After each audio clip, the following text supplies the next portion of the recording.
Hello everyone. आप सभी का स्वागत है बीपीएससी मेंस प्रोग्राम के इस लेक्चर में। आज हम लोग बात करने वाले हैं स्वदेशी मूवमेंट के बारे में। आज हम लोग स्वदेशी मूवमेंट के बारे में बात करेंगे। स्वदेशी मूवमेंट क्यों हुआ, है ना? इसके पीछे का जो पृष्ठभूमि है, बैकग्राउंड है, उसको पहले देखेंगे। फिर उसके बाद स्वदेशी आंदोलन के दौरान में क्या-क्या चीजें हुई, कौन-कौन सी घटनाएं घटी, इसके बारे में हम लोग विस्तृत रूप से जानेंगे। ठीक है, स्टार्ट करते हैं। तो इस ये जो पिक्चर है वो सेल्फ एक्सप्लेनेटरी है, ये खुद ही एक्सप्लेन कर रहा है कि क्या आज हम लोग पढ़ने वाले हैं। ठीक है, so let's start the today's proceedings. स्वदेशी मूवमेंट को डिटेल में पढ़ने से पहले हम लोग उसका बैकग्राउंड या एक ओवरव्यू लेंगे, जैसा कि हम लोग अपने पहले लेक्चर्स में भी करते आए हैं। तो सबसे पहले बात करते हैं, तो इन महाशय का नाम है लॉर्ड कर्जन। लॉर्ड कर्जन, और ये अपने कुछ नीतियों के वजह से जाने जाते हैं आज भी, जो कि भारत विरोधी और भारत के जो जनता थी उस समय, जो इंडियंस थे, भारतीय लोग थे, उनके विरोध में काम करने के लिए और उनके विरोध में जो नीतियां इनके द्वारा लाई गई थी, उनके लिए ये बड़े प्रसिद्ध हैं, फेमस हैं। अब सवाल क्या है? सवाल ये है कि लॉर्ड कर्जन ने कई ऐसे निर्णय लिए जिनसे भारतीयों में रोष भर गया। मतलब भारतीय गुस्सा हो गए। उनके एक ऐसा कार्य नहीं था, बहुत सारे कार्य उन्होंने किए थे। अब एग्जाम में तो ऐसे लिख के आ नहीं सकते, एग्जाम में लिखने के लिए कुछ पॉइंट चाहिए। क्या पॉइंट है हमारे पास? सबसे पहले उन्होंने कलकत्ता कॉरपोरेशन एक्ट लाया। क्या था इसमें? कब कब लाया? 1899। क्या था इसमें? कलकत्ता कॉरपोरेशन एक्ट में पहले चुनाव हुआ करता था और उसमें काफी हद तक भारतीय इंडियंस मौजूद थे। ठीक है, लेकिन इस एक्ट के तहत जब जब ये कर्जन के द्वारा जब ये एक्ट लाया गया, कलकत्ता कॉरपोरेशन एक्ट, तो अब इलेक्शन वाले सिस्टम को हटा दिया गया। अब इसमें नॉमिनेशन का सिस्टम आ गया कि जो सरकार जिन जिन लोगों को नॉमिनेट करेगी वही उसमें काम करेंगे, वही उसके मेंबर होंगे। जिसका रिजल्ट ये हुआ कि सरकार दे दनादन नॉमिनेशन करती गई और उस नॉमिनेशन में यूरोपीय लोगों का संख्या ज्यादा था और एंग्लो इंडियन का भी संख्या ज्यादा था, जिसके वजह से रिजल्ट ये हुआ कि जो जो कलकत्ता कॉरपोरेशन है, वहां पे भारतीय लोगों की संख्या कम हो गई और यूरोपियन और एंग्लो इंडियंस की संख्या ज्यादा हो गई। और ज्यादा होने का मतलब है कि डायरेक्टली और इनडायरेक्टली वहां पे ब्रिटिश गवर्नमेंट का कंट्रोल आ गया। मतलब कि ये जो कलकत्ता कॉरपोरेशन एक्ट था, ये और कुछ नहीं, कलकत्ता कॉरपोरेशन को ब्रिटिश गवर्नमेंट ने कंप्लीटली अपने हाथों में, अपने कैप्चर में ले लिया था। इससे भारतीय बड़े नाराज थे। ठीक है, अब बात आता है इंडियन ऑफिशियल सीक्रेट एक्ट्स। हालांकि ये एक्ट लॉर्ड कर्जन ने लाया नहीं था, ये एक्ट पहले से ही मौजूद था। आई थिंक कि 1880s या समथिंग टाइम में ये एक्ट पहले से ही मौजूद था। लेकिन इन्होंने, इन महाशय ने क्या किया कि इस एक्ट को और स्ट्रिक्ट कर दिया, कड़ा बना दिया और कठोर बना दिया। क्या होता है ये इंडियन ऑफिशियल सीक्रेट एक्ट? क्या था इसमें?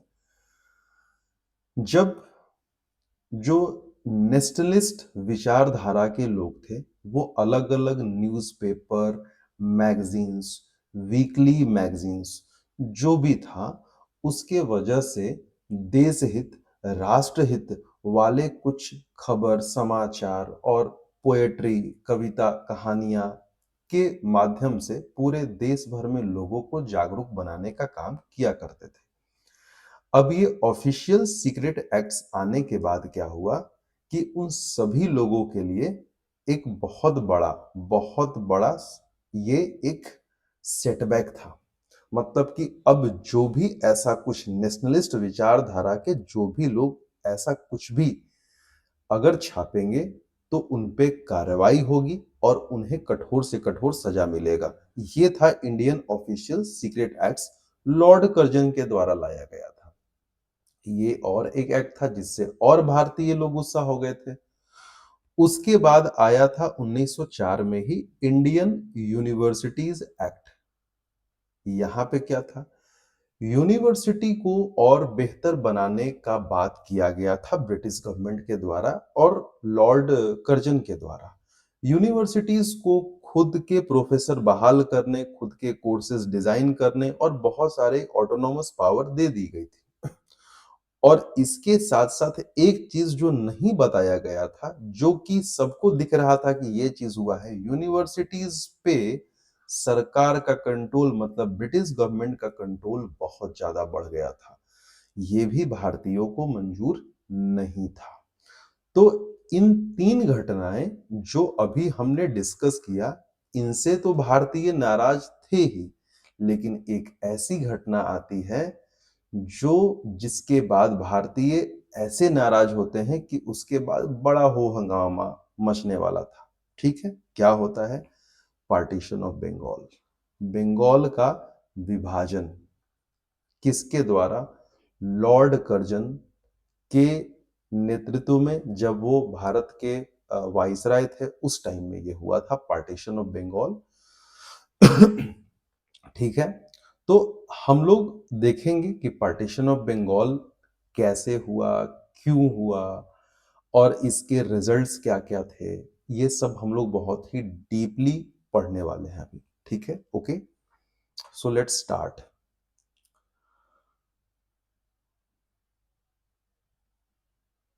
तो स्टार्ट करते हैं सीक्वेंस ऑफ इवेंट्स की कैसे-कैसे क्या हुआ। ठीक। जुलाई के मंथ में ये सब चीजें हैं जो मैं समझाऊंगा भी और यही चीज आपको एग्जाम में लिख के भी आना है। ठीक है? इन जुलाई 1905, जुलाई 1905 में लॉर्ड कर्जन ने अनाउंस किया, सिर्फ सुनिएगा बात को, अनाउंस किया कि भैया अब होगा पार्टीशन ऑफ बंगाल। हालांकि ये 1903 से ही बातें चल रही थी। ध्यान रखेंगे आप, अगर आपका लिखने का मन होगा तो लिख सकते हैं एग्जाम में। बातें तो 1903 से ही चल रही थी, लेकिन 1905 में लॉर्ड कर्जन ने जुलाई के महीने में अनाउंस कर दिया कि भैया अब होगा पार्टीशन ऑफ बंगाल। तो सिर्फ उस अनाउंसमेंट के रिएक्शन में, अभी हुआ नहीं है पार्टीशन ऑफ बंगाल, अभी हुआ नहीं है, सिर्फ उस अनाउंसमेंट के रिएक्शन में कलकत्ता के टाउन हॉल में एक ग्रैंड मीटिंग रखा गया। ठीक है? और वहां पे ये फैसला लिया गया कि हम लोग क्या करेंगे, जितने जो भी फॉरेन गुड हैं उसको बाइकॉट करेंगे। ठीक है? उसका बहिष्कार करेंगे और हम लोग अगर बंगाल विभाजन या ये जो एक्ट है, अगर ये बंगाल विभाजन अगर फोर्स में आता है, लागू होता है, तो हम लोग स्वदेशी मूवमेंट चलाएंगे। स्वदेशी मूवमेंट चलाएंगे। ये फैसला इन्होंने कर लिया। लॉर्ड कर्जन ने घोषणा कर दिया जुलाई में। अगस्त में इन लोगों ने क्या कर दिया उसका, कि उसके बाद हमें क्या क्या करना है सारा व्यवस्था बना के ये लोग भी बैठ गए, इंडियंस भी बैठ गए। ठीक है? समझ में आ रहा है? अब देखो, अक्टूबर 16 अक्टूबर 1905 मतलब 1905, 16 अक्टूबर 1905 में पार्टीशन लागू हुआ। मतलब कि जो बंगाल था इसके दो टुकड़े हो गए, ये वेस्ट और ये ईस्ट। ये ईस्ट वाला बंगाल आज बांग्लादेश है और ये वेस्ट वाला आज, है ना, वेस्ट वाला आज इंडिया में है, लेकिन भगवान ना करे ये भी बांग्लादेश बन जाए, लेकिन है ना, तो है ना, उसी रास्ते पे है।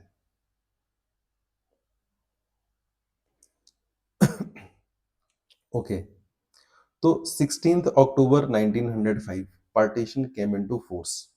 ये हुआ, 16 अक्टूबर को आ गया। अब आने के बाद इफेक्ट ऑफ पार्टीशन, अब ये पार्टीशन हो गया, तो पार्टीशन होने के बाद इसका असर क्या हुआ, लोगों पे इसका असर क्या होता है, ठीक है, इसका असर लोगों पे क्या होता है, क्या क्या हुआ। अब कुछ हो जाता है जो लोगों को पसंद ना हो तो लोग शोक व्यक्त करेंगे, उसका विरोध करेंगे, हड़ताल करेंगे, यही सब चीजें हो रही थी, जो होती हैं आज भी।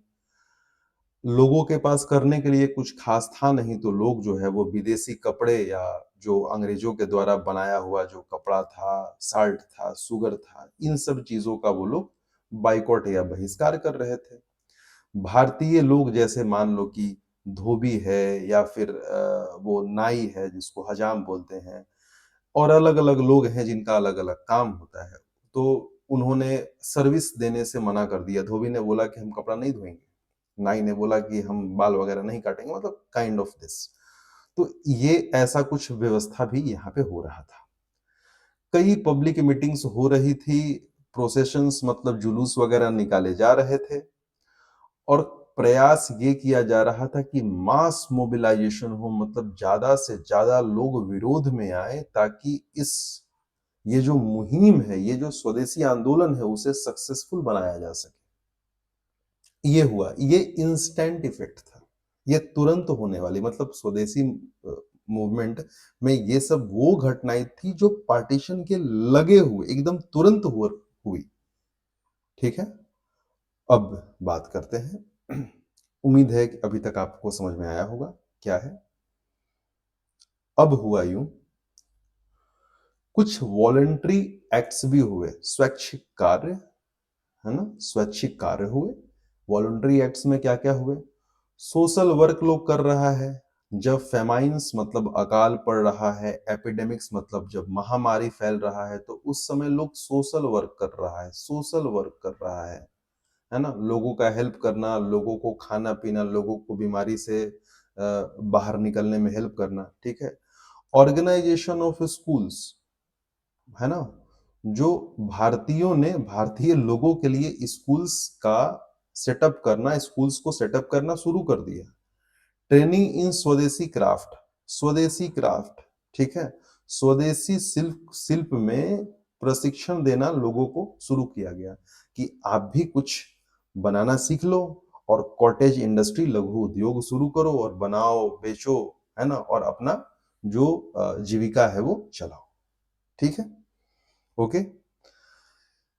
ये जो चीज़ थी वो बंगाल, बिहार वाले रीजन तक थी, क्योंकि ये रीजन ऑलमोस्ट एक था। लेकिन इसके साथ-साथ मद्रास में, पूना में, पंजाब में लाला लाजपत राय, पूना में बाल गंगाधर तिलक, इन सभी लोग जो है वो इसके सपोर्ट में थे। मतलब स्वदेशी मूवमेंट के सपोर्ट में थे, और ये बहुत बड़ा रोल प्ले कर रहा था, ये सपोर्ट।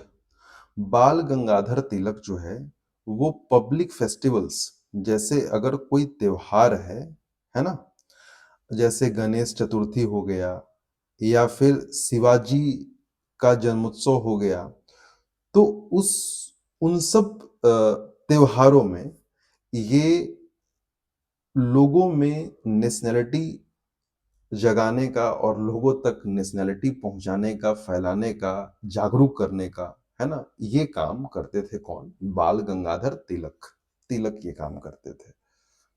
ये मॉडर्न इंडिया में पढ़ना है आपको, ठीक है? तो ये सब चीज़ें हो रही थी देश में, देश के अलग-अलग जगहों पे। और क्या हो रहा था? और ये हो रहा था कि आत्मनिर्भर बनने पे जोर दिया जा रहा था। बोला जा रहा था कि ब्रिटिश को ना ही हम कोई सेवा देंगे और ना ही उनके द्वारा बनाई गई कोई चीज़ों का इस्तेमाल हम लोग करेंगे। सेल्फ रिलायंस, आत्मनिर्भरता पर तो ज़ोर दिया ही जा रहा था, उसके साथ-साथ कुछ सामाजिक सुधार, जैसे कास्ट ऑपरेशन, जैसे ऐसा देखा जाता है कि जो हायर कास्ट वाले लोग हैं वो लोअर कास्ट वाले लोगों पे बहुत ज़्यादा ऑपरेशन, अत्याचार वगैरह ये सब चीज़ें बात आती रहती हैं अलग-अलग जगहों पे राइट फ्रॉम द हिस्ट्री। तो ये सब चीज़ों में सुधार के लिए उन्होंने बात किया। उसके बाद सामाजिक सुधार में जैसे जाति उत्पीड़न जिसका हमने बातचीत किया, बाल विवाह नहीं होना चाहिए, दहेज प्रथा पे रोक लगनी चाहिए, शराबखोरी मतलब कि जो अल्कोहलिज़्म है, बहुत ज़्यादा शराब पीना है, ये सब नहीं होना चाहिए और भी चीज़ें थी जिस पे बोला गया कि हमें पहले खुद तो अच्छा हो, खुद तो सही हो जाएँ, तब तो लड़ेंगे ना इन ब्रिटिशर्स से, ठीक? ये सब चीज़ें चल रही थी कब? स्वदेशी में ये सब चीज़ें चल रही थी और यही आपको लिख के आना है। ये पॉइंट आपको लिख के आना है एग्ज़ाम में, ठीक है? तो पार्टीशन ऑफ बंगाल के वजह से स्वदेशी आंदोलन लॉन्च हुआ, ठीक है? स्वदेशी आंदोलन लॉन्च हुआ।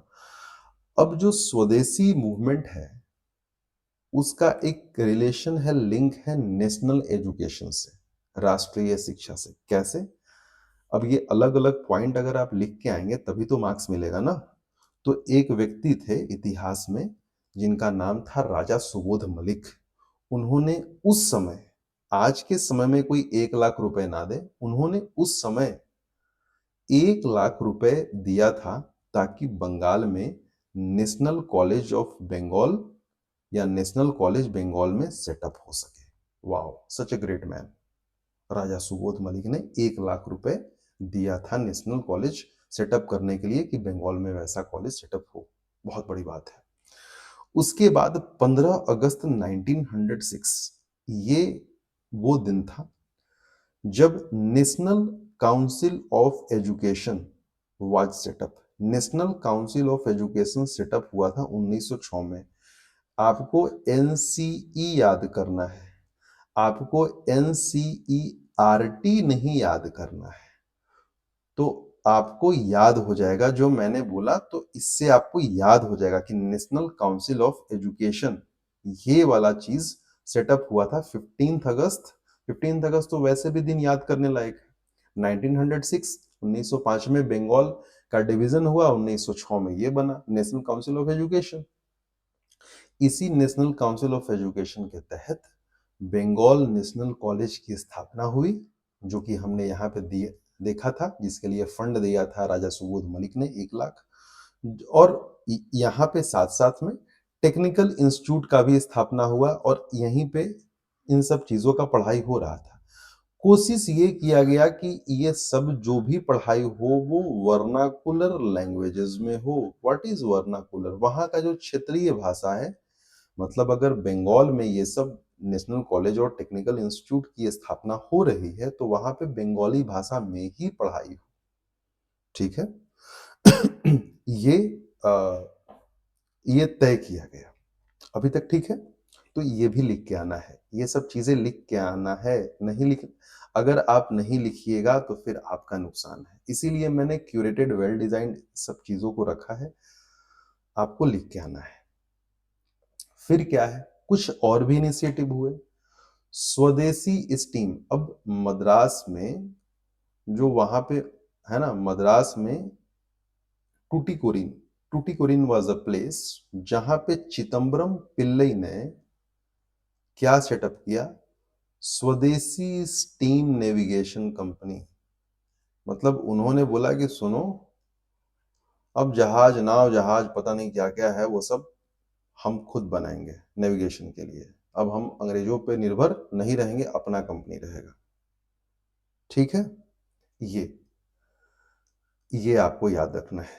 कब हुआ? 1906 में, ध्यान रखना है।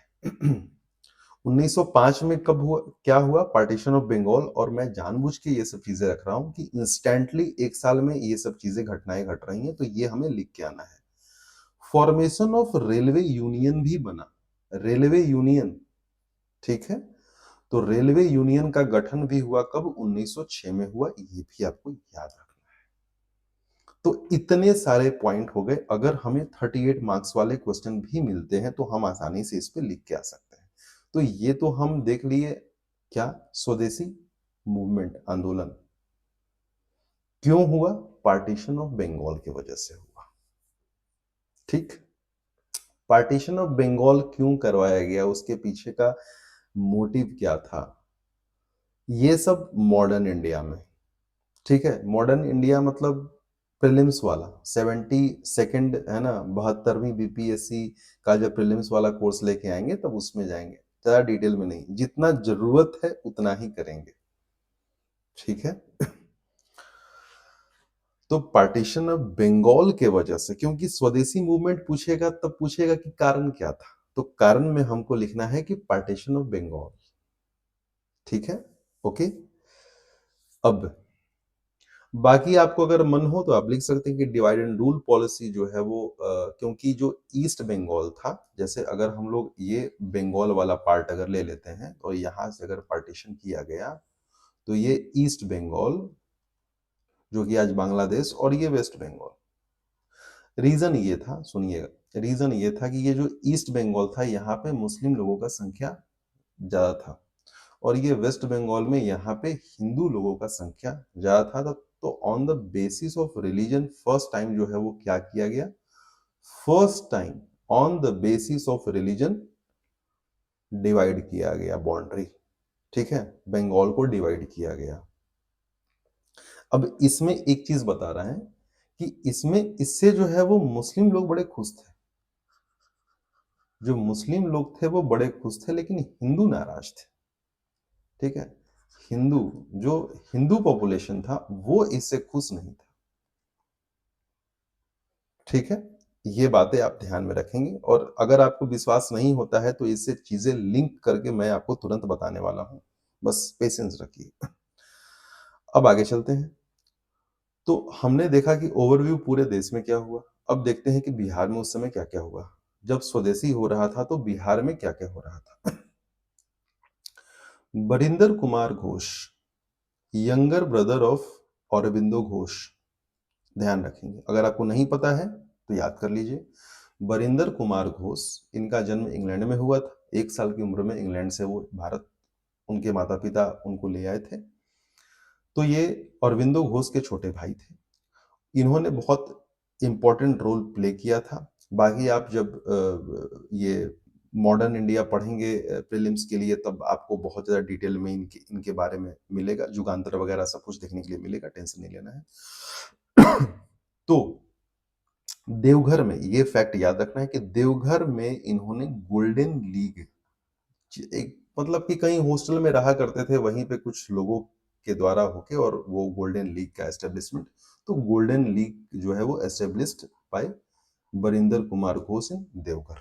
ये बात मोटा मोटी आपको याद रखना है, लिखने के लिए पॉइंट चाहिए यहाँ पे है। रामकृष्ण मिशन सोसाइटी बाबा ठाकुर दास के द्वारा, ठाकुर दास जो है इनके द्वारा रामकृष्ण मिशन सोसाइटी पटना में सेटअप किया गया, ठीक है? 2 पॉइंट हो गए। बरिंदर कुमार घोष गोल्डन लीग, ये याद रखना है। बरिंदर कुमार अभी आगे बहुत इंपॉर्टेंट है इसलिए याद रखेंगे। उसके बाद एक बहुत मेजर चीज होता है, क्या होता है? Muzaffarpur bomb case. मुजफ्फरपुर कब? 1908। अब इसके पीछे का एक स्टोरी मैं आपसे शेयर करना चाहता हूं, क्या है? जब पार्टीशन ऑफ बंगाल हुआ तो जैसा कि मैंने बताया कि हिंदू खुश नहीं थे उससे, तो उस समय एक मिलिटेंट काइंड ऑफ सोसाइटी बना, दैट इज कॉल्ड अनुशीलन समिति, ठीक है? अनुशीलन समिति बना। इसके पीछे कौन थे? तो ये ब्रेन चाइल्ड माना जाता है औरबिंदो घोष। औरबिंदो घोष इसमें बहुत इंपॉर्टेंट रोल प्ले करते हैं और उनके छोटे भाई थे बरिंदर कुमार घोष। तो इसके 2 पार्ट थे, एक इधर जुगांतर और फिर ढाका ब्रांच वाला अनुशीलन समिति, तो we will read that letter, यहाँ पे भी जरूरत नहीं है उतना, बस मैं एक मोटा मोटी चीज आपको बता रहा हूँ कि अनुशीलन समिति। और इस अनुशीलन समिति बना क्यों था? Due to the partition of Bengal. Swadeshi क्यों हो रहा है? Due to the partition of Bengal. ये समझने वाली बात है। अब अनुशीलन समिति के अंडर एक ब्रांच और काम कर रहा था। एक ब्रांच और काम कर रहा था। उसका नाम था मानिकटोला समिति। ध्यान रखेंगे, मानिकटोला, क्योंकि जहाँ पे ये हो रहा था ये कलकत्ता के आउटर आउटर एरिया, जो ग्रामीण एरिया है वहाँ पे था।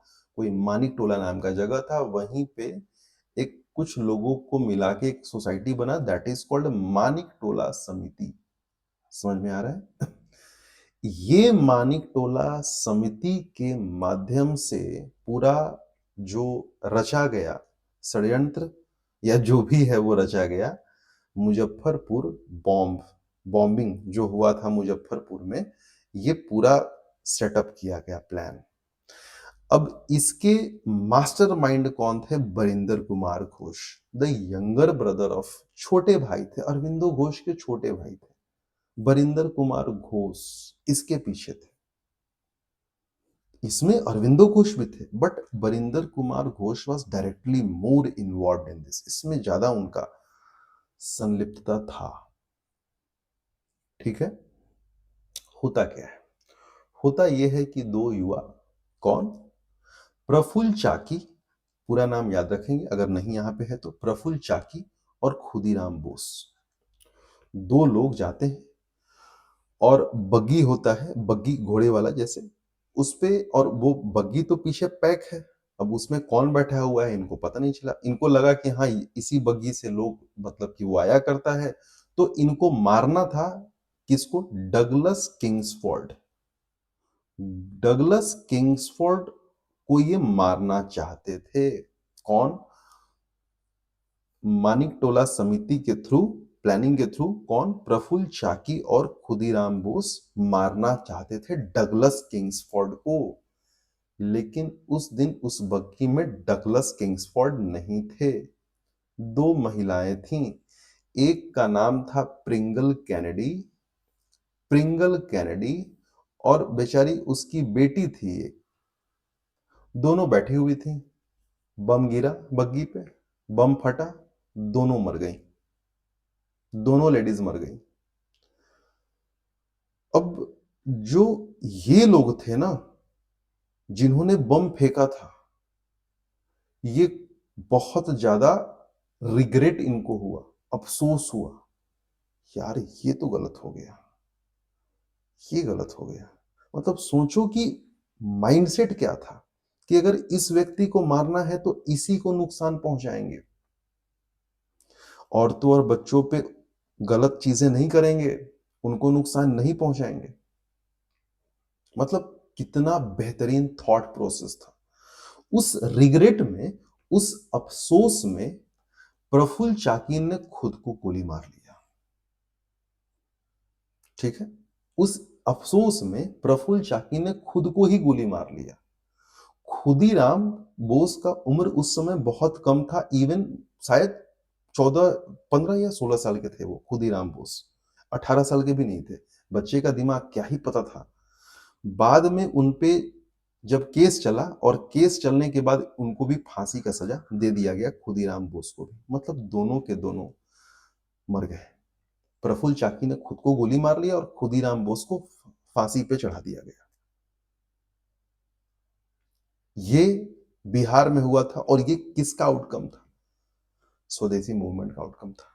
मैंने कैसे लिंक किया? Anushilan Samiti was the outcome of partition of Bengal, Swadeshi is the outcome of partition of Bengal, and Anushilan Samiti का ही एक जो क्या बोलते, सब्सिडियरी ब्रांच मानिकटोला समिति काम कर रहा था, और मानिकटोला समिति was responsible behind Muzaffarpur bombings. ठीक है।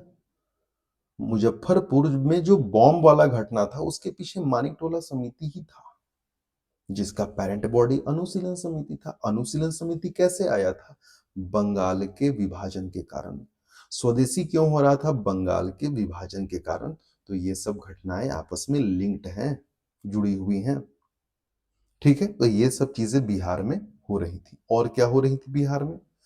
बिहार में student conference, student conference was founded किसके द्वारा? राजेंद्र प्रसाद, सच्चिदानंद सिंह और कुछ और भी लोग थे, लेकिन ये 2 नाम आपको याद रखना है। 1906 में, ये आपको लिख के आना है। दरभंगा में स्थित था बॉयज एसोसिएशन, बना नहीं था उस साल, पहले से ही था, लेकिन जब बंगाल का विभाजन हुआ था, उस दौरान बड़ा एक्टिव रोल में था। कौन? Boys association of Darbhanga. Rakhi Bandhan दिवस जब पूरे बंगाल में मनाया जा रहा था, पार्टीशन के चलते, विभाजन के चलते, तो यहाँ भी वो चीज मनाया गया था और काफी एक्टिव था ये दरभंगा वाला बॉयज एसोसिएशन। तो ये भी हम लिख सकते हैं अगर आपको याद रहा तो। तो बिहार में ये सब घटनाएं घट रही थी, तो हमने क्या देखा? हमने देखा कि स्वदेशी मूवमेंट कैसे हुआ? Due to the partition of Bengal. ठीक। क्या-क्या घटनाएं हुई? शिक्षा को लेके क्या-क्या घटनाएं हुई? क्या-क्या नई-नई चीजें बनी? स्टीम नेविगेशन कंपनी, है ना? उसके बाद रेलवे का यूनियन बना, उसके बाद नेशनल काउंसिल ऑफ एजुकेशन बन गया, है ना? राजा सुबोध मलिक ने 1 लाख रुपए देकर बंगाल नेशनल कॉलेज बनवाया। मतलब ये सब चीजें है हमारे पास लिखने के लिए बहुत सारे तथ्य। अब अब कोई भी चीज अगर होगी तो उसके पीछे क्या होगा? उसका डाउनफॉल होगा, उसका डाउनफॉल होगा, सिंपल सी बात है। तो अब देखिए, अब क्या होता है? ये सब चीजें बिहार में हुई। अब है कि ग्रेजुअल वीकनिंग ऑफ स्वदेशी मूवमेंट। स्वदेशी मूवमेंट धीरे-धीरे कमजोर होता गया और होता ही चला गया और जाके खत्म हो गया। तो देखें कि कैसे ये कमजोर हुआ। सबसे पहले पार्टीशन ऑफ बंगाल के बाद जब स्वदेशी मूवमेंट आया, उसी समय से उसी समय से जो मॉडरेट, जो नरम दल थे और गरम दल थे एंड एक्सट्रीमिस्ट, ठीक है? इन दोनों के बीच में मतभेद उसी समय से आ गया था जब बंगाल विभाजन के चलते स्वदेशी मूवमेंट लॉन्च किया गया था। फाइनली रिजल्ट ये हुआ कि 1907 में जाके जब आईएनसी, इंडियन नेशनल कांग्रेस का जो सेशन था सूरत में 1907 में, यहाँ पे नरम दल और गरम दल दोनों आपस से मतलब अलग हो जाते हैं, दोनों का रास्ता अलग हो जाता है। तो कुछ कमजोर यहाँ पे पड़ गया। कौन? स्वदेशी मूवमेंट कमजोर यहाँ पे पड़ गया। उसके बाद मैंने बोला कि अलीपुर, अभी तक मैंने नहीं बोला, ये अलीपुर कॉन्स्पिरेसी केस, ये वही है मुजफ्फरपुर बॉम्बिंग। मुजफ्फरपुर बॉम्बिंग को ही अलीपुर कॉन्स्पिरेसी केस बोला जाता है। क्यों बोला जाता है? इसलिए बोला जाता है क्योंकि इस बॉम्बिंग के बाद बहुत ज्यादा पुलिस की कार्रवाई हुई, लोगों को उठा लिया गया, कई सारे लोगों को पकड़ लिया गया, कई सारा इन्वेस्टिगेशन, मतलब इन्वेस्टिगेशन बड़े जोर शोर से चला, केस चला, केस मुकदमा चला। ये जो केस मुकदमा और ये जो चीज हो रहा था वो अलीपुर में हो रहा था। कहाँ पे हो रहा था? ये जो पूरा जो प्रोसीजर है, प्रोसीडिंग है केस का, ये सब चल रहा था कहाँ? अलीपुर में। Was a part of Calcutta. ये कलकत्ता का ही एक क्षेत्र हुआ करता था अलीपुर।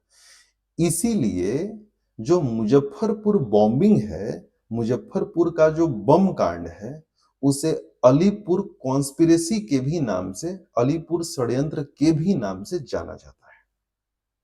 या फिर अगर कभी पूछ दिया जाए कि मानिक टोला कॉन्स्पिरेसी, मानिक टोला में इसका सारा षड्यंत्र रचा गया था, इसलिए इसको कहीं-कहीं मानिक टोला कॉन्स्पिरेसी भी कहा जाएगा, तो बिल्कुल घबराने की बात नहीं है, ये वही है। मुजफ्फरपुर बम कांड हो, अलीपुर षड्यंत्र हो, केस हो या फिर मानिकटोला षड्यंत्र हो, ये सब एक ही है। तो पहले कमजोर हुआ जब नरम दल और गरम दल दोनों अलग हो गए सूरत वाले सेशन में। फिर उसके बाद जब मुजफ्फरपुर में जब बम कांड हुआ, तो बम कांड के वजह से बहुत सारे लोगों को गिरफ्तार कर लिया गया, कुछ पे केस चलाए गए। हालांकि अरविंदो घोष तो बच गए थे, ठीक है? चित्तरंजन दास ने उनका केस लड़ा था, उनके इंटेलेक्ट की वजह से अरबिंदो घोष बच गए थे। शुरुआत में फांसी का सजा दिया गया था बरिंदर कुमार घोष को, लेकिन बाद में उसको कम्यूट करके उम्र कैद में बदल दिया गया था। ठीक है? समझ में आ रहा है? और प्रफुल्ल चाकी ने खुद को गोली ही मार लिया था, और बाकी जो है वो, है ना, खुदीराम बोस को फांसी पे चढ़ा दिया गया था, ये सब हमने देखा ही। तो इन सब घटनाओं के वजह से अलीपुर कॉन्स्पिरेसी केस या फिर मुजफ्फरपुर बॉम्बिंग की घटना के बाद ये थोड़ा सा और कमजोर हुआ, और कमजोर हुआ, और कमजोर हुआ। ठीक। उसके बाद क्या हुआ कि 1909 में आया मुरली मिंटो रिफॉर्म्स। ये वही है जिसको हमने पढ़ा था, इंडियन काउंसिल्स एक्ट ऑफ 1909। ठीक है। लॉर्ड मिंटो थे, फादर ऑफ कम्युनल इलेक्टोरेट। अब उस समय ब्रिटिशर्स जो थे वो क्या थे, वो मुस्लिम्स अपीजमेंट में लगे हुए थे, मुस्लिम्स लोगों को अपीज कर रहे थे। ठीक है। मुस्लिमों के पक्ष में थे। तो मुस्लिम के पक्ष में थे तो मुस्लिमों को तो अलग पार्ट दे ही दिया गया था, बंगाल को अलग से काट के। उसके साथ साथ इनको इससे भी मन नहीं भरा, तो इन्होंने बोला कि काम करो, मुस्लिम के लिए सबसे पहले मुस्लिम लोगों के लिए क्या करें, क्या किया जाए, कम्युनल इलेक्टोरेट ला दो, कम्युनल इलेक्टोरेट ला दो मुस्लिम लोगों के लिए। ठीक। तो जब ये मुरले मिंटो रिफॉर्म्स आया, तो कुछ इस रिफॉर्म्स में वैसा था जो थोड़ा ही सही, लेकिन लोग फिर कुछ और शांत हुए, थोड़ा सा और शांत हुए लोग, और थोड़ा सा कमजोर पड़ा। लेकिन फिर भी ब्रिटिशर्स को लग रहा था कि ये भारतीय मानेंगे नहीं, क्योंकि रह रह के उनको जब याद आ रहा था कि हाँ, पार्टीशन ऑफ बंगाल हुआ, हम लोग के साथ बुरा हुआ, तो उनमें था विरोध, अभी भी था भारतीयों में। लास्टली क्या हुआ कि दिल्ली दरबार लगा हुआ था, दिल्ली दरबार लगा हुआ था, और आए हुए थे राजा, इंग्लैंड के राजा जॉर्ज फिफ्थ, जॉर्ज पांचवा आए हुए थे। और क्यों मैं नाम लिख रहा हूं, क्योंकि आपको हो सकता है कि अगर आप ये लिख के आए मेंस में तो बहुत अच्छी बात है, प्रीलिम्स के लिए तो बहुत इंपॉर्टेंट है ये। And viceroy Lord हार्डिंगे, 1911।